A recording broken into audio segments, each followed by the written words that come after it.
Hi everyone. I've been fielding a ton of email questions about the pass-fail option, and I'm glad people are reaching out because this is very much an individual consideration, but I thought it would be helpful if I provided some general advice, and maybe you could comment below if individual questions. Keep in mind they would be public, so you may not want to be too specific, but maybe we can crowdsource some of this information because a lot of the questions are similar in nature.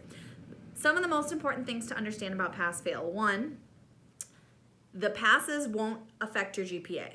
A fail will affect your GPA. A fail would count as an F in your GPA and would lower your GPA. So it's still incredibly important to work very hard in all of your classes, even if you select the pass-fail option, because if you don't do D-level work, which is very individually defined in each of your classes, if you failed, you would have your GPA negatively impacted by that. It's my first important piece of information, and this policy is different at different institutions. So if you're talking with friends at other institutions and they're saying, "Oh, my advisor said pass-fail won't affect my GPA at all," that's not totally true. At NKU, a pass doesn't affect your GPA, but a fail does affect your GPA. So very important that you understand that. Two, if you are needing to increase your GPA, if you're a student on warning or probation with a GPA below a 2.0, if you're doing well in some of your courses, it's a really good idea to keep it an AF grade because that's the only way you're going to improve your GPA. A pass will not help you improve your GPA, and the goal is to get back to good standing and improve your GPA. So using this chart as an example, so this is from NKU's undergraduate catalog and shows the points that each letter grade is worth. So I would recommend that you look at your transcript and your current cumulative GPA and compare it to this chart to see what the average grades that you have in your cumulative GPA. If your current NKU GPA is, for example, around a 3.0, maybe it's a 2.9 something, that means that you have earned mostly B averages thus far. In that case, if your GPA was around a 2.9, 3.0, if you get a B in a course this semester, it wouldn't really hurt or help your GPA. It would just keep your GPA the same. If you got a B plus, A minus, or an A in a course, it would increase your GPA. And if you got a B minus or a C plus or anything less than that, it would slightly lower your GPA. So I would look at your current GPA, look at each of your current courses that you're in, and assess, do I think I will get a grade that's higher than my current GPA? If so, you should definitely keep it graded AF because that could help increase your GPA. I think a third important point is that your professors do not know that you have been changed to a pass-fail grading system. I guess you could communicate that with them, but they are going to grade you just like you were in a letter grade, and at the end of the semester, they will enter your grades as A, B, C, D, F, pluses and minuses within there without any acknowledgement of what system you've chosen.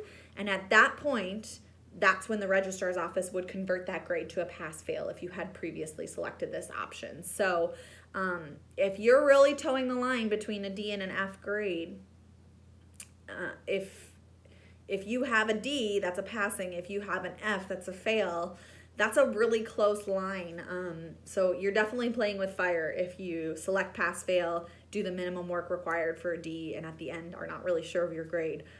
You're very much at risk of failing then in that situation. That was a very Debbie Downer perspective, but I'm just really wanting to reiterate it's so important to do your best work. I know these are extreme circumstances. That's why this policy is an option. I know some of you have lost jobs, are parenting your children and homeschooling your children while trying to do your work. This option is there to give you a little bit of levity if your normal level of A, B work is just not physically possible. But overall, this is probably not an option that makes sense for an average situation. That's the most general advice I could provide. So I would consider those three things. I'm also going to link the GPA calculator below. It helps you do some individual calculations if you pull up your transcript and your quality points to see how grades could improve or hurt your GPA if you kept them AF grades. Also, it's really important to be in touch with your professors to make sure you have a good sense of what your grade is going to be. In terms of how to actually implement the pass-fail option, the registrar's office is going to be sending a form. I believe the date was April 14th, and the deadline for requesting this is May 1st, which is the final date of instruction, but final exams are still after that date. So you need to have the best information in each individual course about how you're doing before you can make this decision. I would not make this decision now. I would do your best in courses until we're closer to that date, and I would make that decision closer to the deadline. And this is an individual decision for each of your courses. So I know that there's going to be more questions rolling out. Again, use the comments as a place where maybe we can field some of these, and I'm sure you'll hear more from me about this subject. Hello, it's me. I'm back. I remembered a fourth point. Point number 4.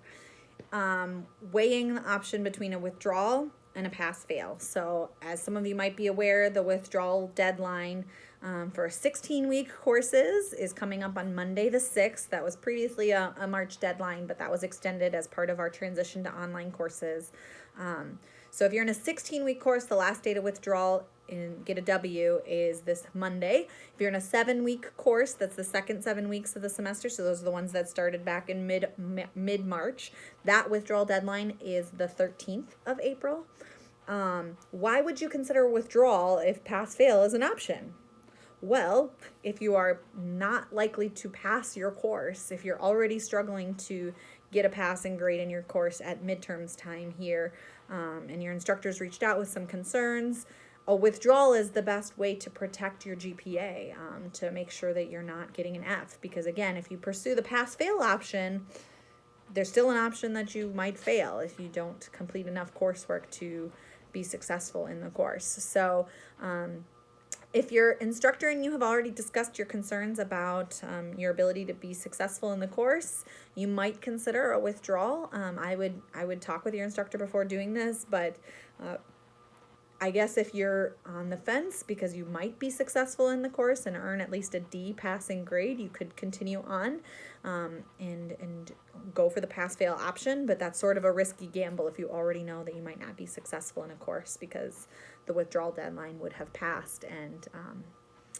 yes, that's an important consideration. So feel free to reach out to me individually if this is one decision that you're struggling through, because it's an important distinction. And withdrawals can have consequences for financial aid and other factors if you've already withdrawn from a lot of courses in the past. Typically, 1 or 2 withdrawals is not a big deal. I just want to reiterate that we're here for support. I hope this video was helpful. Again, post comments below if you have any questions.